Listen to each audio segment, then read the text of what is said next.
player like Giannis has proven to me that he's about business and he wants to win a championship. A player like Paul George has proven to me that he wants to be a superstar. Yes, but that one is part of it, man. Like, I get it. Like maybe he hasn't done. Remember what Paul George was before before he got out of Indiana. Yeah, he was a young kid. But he was a fucking problem. Paul George is not a bum. Like, the reason we're giving him a hard time for hitting the side of the basket right now is because we all know what Paul George is actually capable of. No. You know why I'm giving him a hard time? Because everybody is saying that this is what Paul George is, when the whole time what I've been saying is Paul George is this. But he's been, like, this is probably one of his worst seasons. And it was still a good season. Okay. Like, he just faltered in the playoffs. Are we going to, like, as much as he's blaming But what Doc, I'm saying is we've seen his ceiling. All I'm saying is that's fine. We've seen his ceiling, but everybody's talking about like he's this all-world player. Paul George is not a superstar to me. I don't think Paul George is he's an all-star. Paul George is a walking excuse. I don't think it would work with Raptors culture. all right. You can say that. To me, it's like everybody's talking about this Miami Heat culture. Okay, what about Lunch Kyle Lowry pail. coming over? Kyle Here. Lowry, Kyle Lowry was not a coachable player starting his tenure here in Toronto, yeah. right? Was not coachable. You could have said a That's lot of what the they same said. things But it about was him different. as It was Paul different George. management, though. It was Brian Colangelo. And When Kyle are Lowry we going to came. give the Raptors organization the credit that they did? Hold on. I'm the giving credit them that, credit. No, but we're not, because we're saying that I'm basically. definitely giving them credit because before you said when are we, what I'm saying is that was a different management. That was Brian Colangelo. He got axed that summer. Masai Ujiri came in, and the second Masai Ujiri came in, Kyle Lowry's career has moved in this direction. He was a problem until Masai Ujiri headed that organization. Exactly. And gave him a clean slate. So maybe Paul George is a problem until Masai Ujiri gets in his ear. But I don't think he's the type of player Masai Ujiri clearly grabs certain types of personalities and certain type of people, right? He didn't grab Kyle Lowry.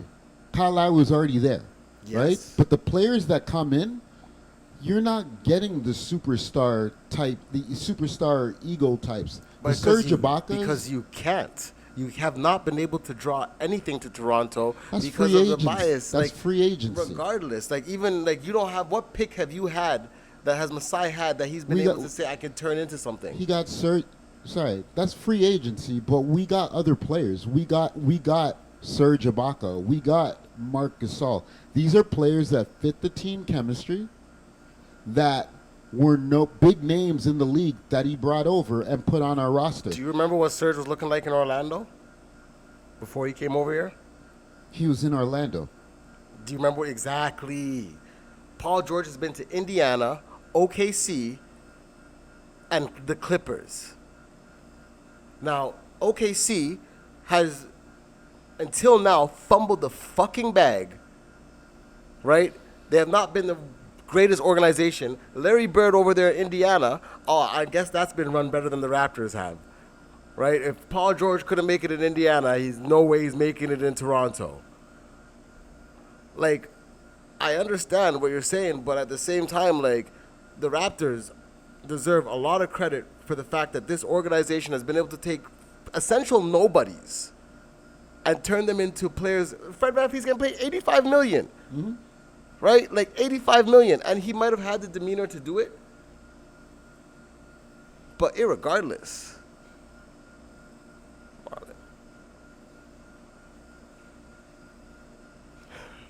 What's up, Daryl?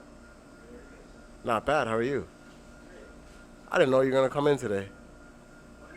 Well, I don't know. We're betting money on it at this point. Sorry. Right? This organization, if I'm going to give any organization credit, is the one organization that I think can turn some problem players into some proper players. That's why you could have plugged Jimmy Butler here, and he'd be a problem to the rest of the league. There's very few organizations that can take those kind of talents or be able to... Are we out of battery? No, we're good. Okay. Very few organizations that are able to take those type of talents or those type of, polarizing players, right, and be able to turn them into something. And I think that Toronto's one of them. So I completely understand how you feel about Paul George, but I don't understand how you can't see Paul George being able to flourish with the tools that he has, being 6'8", a very good defender.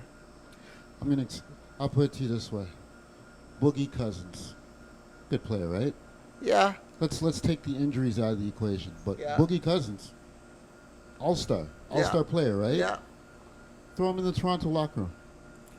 Yeah, but Paul George is not the hothead that Boogie is. One more time. That's an extreme. That's an extreme. Boogie Cousins is a hothead. I would never want Boogie Cousins in that locker room. But you might sometimes. Serge was a hothead. Do you not remember the amount of fights that Serge was getting in? That's the other team. That's not his team. Okay.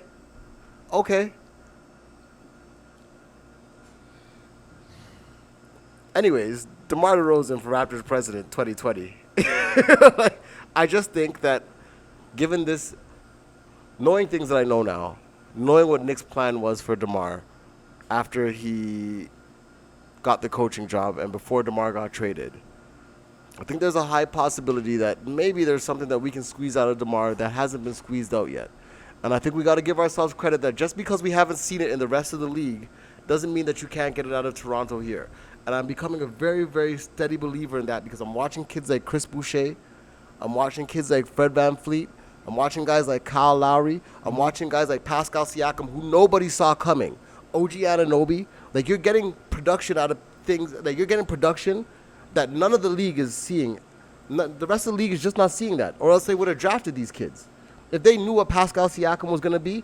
But I don't think that Pascal Siakam would have been that if he got drafted by, Cleveland or Minnesota or anything of this sort. So all I'm saying is that I think the Raptors have the coaching staff, the development, and the culture to take a player like Paul George or DeMar DeRozan, especially at this point after winning a championship, to another level. DeMar DeRozan, yes. Paul George, no. Cool. And here's the reason why. It's perfect. You said Pascal Siakam. You took somebody that was rough, raw, and you threw him into your system. You brought him into the league as a first-round draft pick, and you said, great, now go play in the D-League and win a championship down there.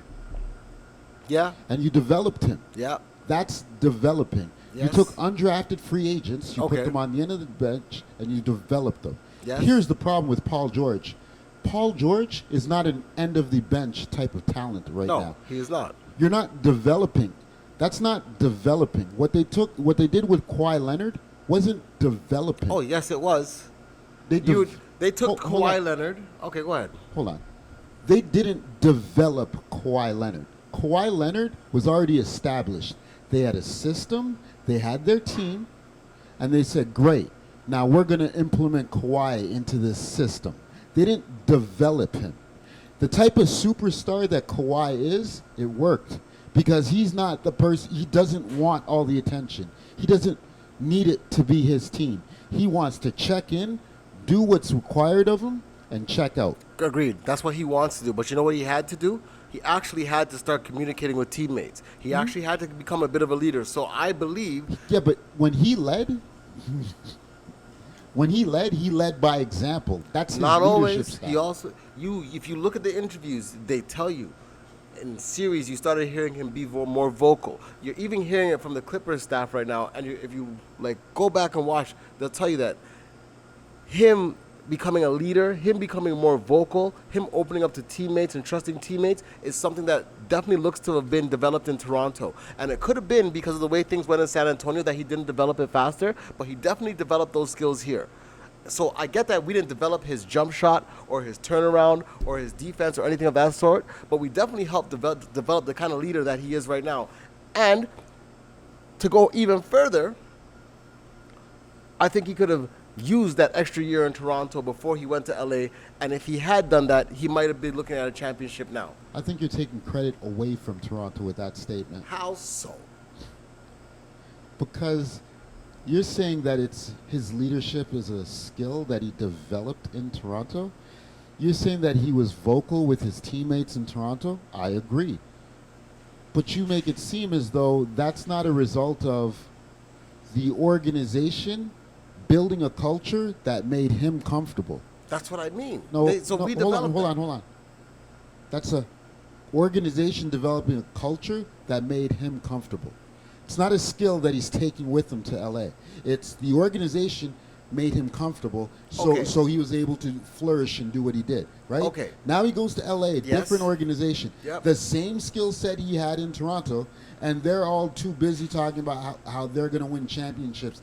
They're all on the sides trolling Damian Lillard, doing all this shit that the Raptors organization would never do, taking him out of his comfort zone, going, why are you guys asking me about this in interviews? But that's what I'm saying. That's what I'm saying. It's not a right? skill. But it is a skill. That's credit the Toronto organization for having the right bodies in the locker room that are going to translate to a comfortable environment. Credit the organization for identifying a specific superstar who could work in tandem with them. It doesn't change the fact that however you want to put it, him being comfortable, whether it's a skill or not, it doesn't change the fact that this organization seems to be eons ahead of other organizations in the NBA when it comes to creating that environment which you speak of. And so because we both know that, I'm saying, yes, I can understand why we all don't believe in Paul George, but seeing Paul George's potential and knowing what he's capable of, I still do think that he is a pluggable piece into this organization. And I would think we would be foolish to look at that and say that you might be able to get him for, I don't know, 70 mil over 2 years, 80 mil over 2 years. Right? And I know that I can't let you do that, bro.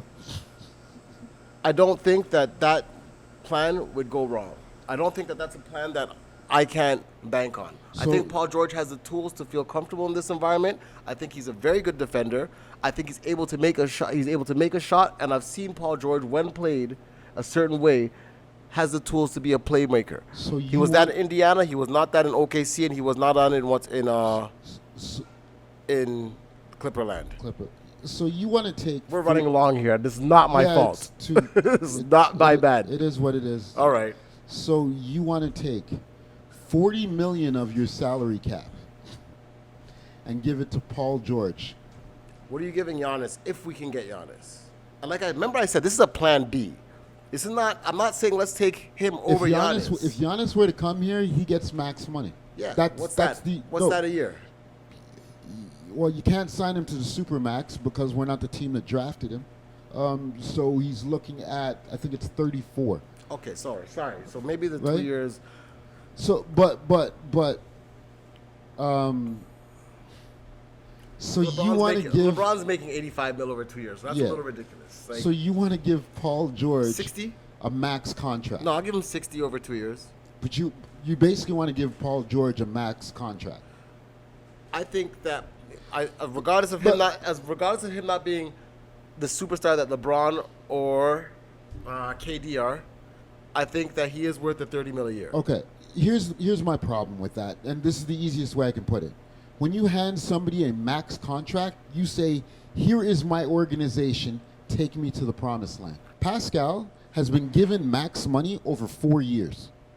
They didn't expect him to take them to the promised land in This year one. No, I don't think so either. Right? I think he did exactly what he was supposed to do Paul in year one. George, if you hand him a 2-year contract, that's take me to the promised land now. And my problem with Paul George is if it wasn't basketball, if it was anything else, if it was working for me in production, I would have done fired him. Because all I hear from him is excuses. All I hear from him is how everybody else fucked up but him. And when you're talking to him about his fuck up, now he's gonna talk to me about mental health in the bubble. I definitely think that Paul George does not have the most mature attitude when it comes to attitudes amongst superstars. Okay. However, right, I don't think that fucking, what the hell is the coach's name? Doc Rivers? I don't think he necessarily did a good job of making adjustments in that series. I don't think Kawhi was the all-star that we expected him to be alongside him. I don't think that Montrezl Harrell or Lou Williams showed up. I don't think that most of that team was prepared to play the Nuggets. Hold on, right? I don't think that any of that team was really prepared to play the Nuggets and to have what it took to get past the Lakers at all, right? I don't think that Paul George playing for whatever love triangle connection he was playing for in Doc Rivers was a great environment for him. He might have been able to ignore it through most of the season, but you know what it's like when adversity hits, things start to pop up. Winning heals everything. I know that, August, but I'm saying that Paul George was not put in a position to be successful. I never thought that was going to be a great, they were thin across the rest of the team. They were top heavy and they were thin. I didn't know that was going to work hindsight. out. I'm sorry. I'm going to call BS. That's hindsight. The first couple games when Kawhi started balling out of his mind, I was like, okay. And we were waiting for, I'm like, when Paul George get on, if Paul George is going to be that spot-up three-point shooter, yes. But now we're knowing that Paul George doesn't like to play that way. And I can see that. Now that they bounced out of the bubble, this is what we're saying. Because before that bubble even started, when they'd already played like 60 games together, all you're hearing about is, look at the talents across that roster. They're going to this at this. It's going to be them and the Lakers in the Western Conference Finals. Okay. This, that, and the third. Let me ask you this question. That's all I was hearing. You can't tell me now. If you plug and play DeMar and you play Paul George. But hold on. Before that bubble, at any point in time, did you say Paul George is not in a situation to succeed? I didn't see it as him being a big name. But that's all I'm saying is before the bubble, where was this talk of Paul George not being in a position to succeed? To me, right? You had a 60-game sample size. He was injured for some of it. He played in other parts of it, but nobody was talking about how Paul George is not in a position to succeed. They're only talking about it after they got bounced. Cool. After they got rinsed out of that bubble. So what are you saying? That you put DeRozan and you put Paul George into that shooting guard spot, either one of them, right? Who's going to be the better defender off the bat? Who? I can't believe you have to think about this. No. I'm asking you who's going to be the better defender. I'm not. That's all I'm asking. The better defender, it's going to be Paul George. Hands down. Yeah, but you're under the assumption that he's going to show up. And by show up, what I mean is, yeah, he's going to play better defense. Paul George had just about a bad campaign through the bubble as Pascal Siakam did. Right? But that doesn't change the fact that he is an elite defender. It doesn't change the fact that he shoots a great percentage from three. That doesn't matter. Where was that great percentage in the bubble? Hey, maybe those pin downs that they're running from wasn't where he gets his shots. The excuse that he threw forward? Maybe. It might be an excuse, but it might also be a reason, man. Mm-hmm. Right? What was his reason in OKC? I don't think anybody that plays next to Russ is great. And in Indiana, who the hell was there with him in Indiana? Who? I hear excuses. Oh, okay. So wait. So you gotta stay close to the mic.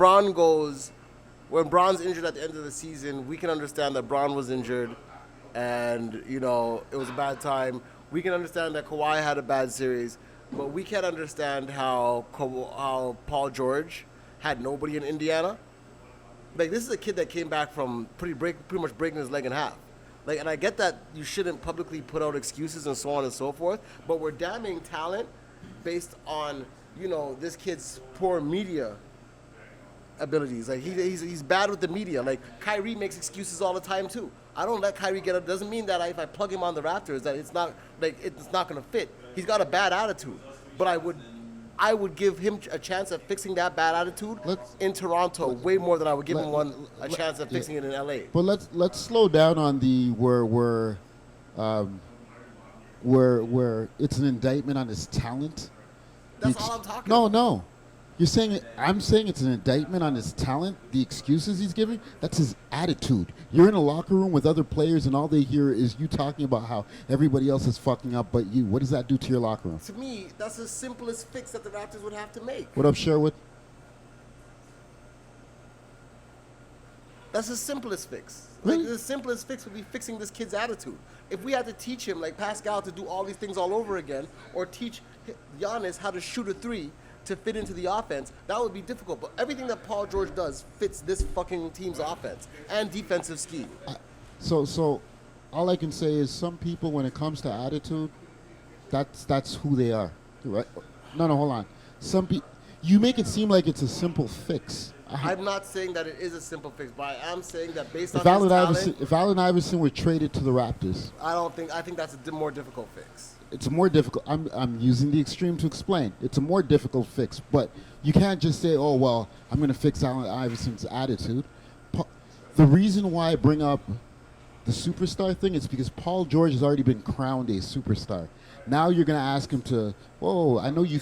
You're going to say, "I know you think you're a superstar, but we need you to take that out completely out of your mind and do this, that, this. Forget about your brand, this, that, and the third." It's easier said than done, especially when everybody in your camp, including your agent, is going to be chatting you up, talking about, "Bro, you're this. You can't be doing these things." Yeah, well, trade value will fix that pretty quick. I guess we both agree that Demar Derozen, 2020. 2021, correct. Yeah, sure. We can agree to disagree, but Paul George, fuck no. You see, that's why Toronto can't have nothing nice. Yeah, sure. I hate. That's why. It's you guys. It's you guys. You get your all-worldly talent. Bro, it is an all-worldly talent. Bro, aren't you the person last week that came in here talking about if we could just get Al Horford? What? Al Horford was not bad. You can get him at a cheap price. But I had forgotten You at the can't time. get him at a cheap price. I had forgotten. I thought that Al Horford was a free agent. I didn't know that he had one more year on his contract. He's got one more year on that, And an that exuberant heavy price, loaded yes, contract, yes. and he's on the back end of. If you ask me, Al Horford probably shouldn't even be in the league. Al Horford or Aaron Baines? Give me Aaron Baines. You know why? Why? Because of the price you're getting Al Horford at. You got to pay him pretty much max money to take up a spot on your roster, and this will probably be his last season. Al Horford or Marc Gasol? Marc Gasol. Do you know why? You're going to tell me. You're going to fucking tell me. Al Horford's getting paid almost max money this year. I'm not talking about money. I'm just talking about the plug and play. Let's say he's not. But And Mark was getting exuberant amounts of money. Yeah, but now he's not. Yeah, he was, though. So let's just say at the same price that Mark Mark was was getting getting last year. 25. Okay, so Al Horford at 25 last year. Al Horford or Marc Gasol? You're thinking about this again? Yeah, I couldn't tell you. Probably Marc Gasol for the simple fact that continuity comes into play. We already had him. Sometimes I hate Toronto. All right, Sometimes I hate you people. and that concludes. that definitely fucking concludes this. All right. This is astronomically. You're going to tell me you take Marc Gasol over Al Agree to Horford. disagree. God.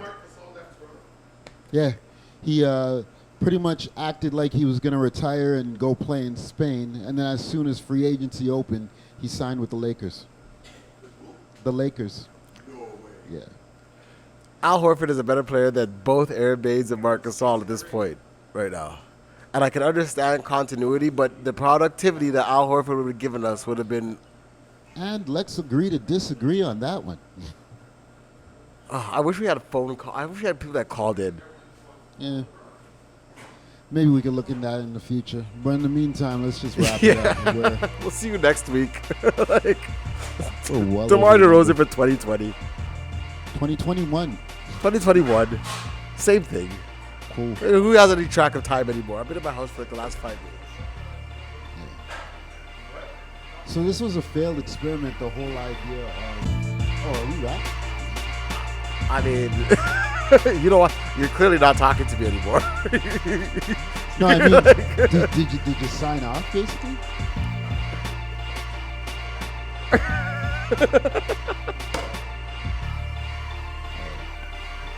I'm excited about that. So this is a failed experiment.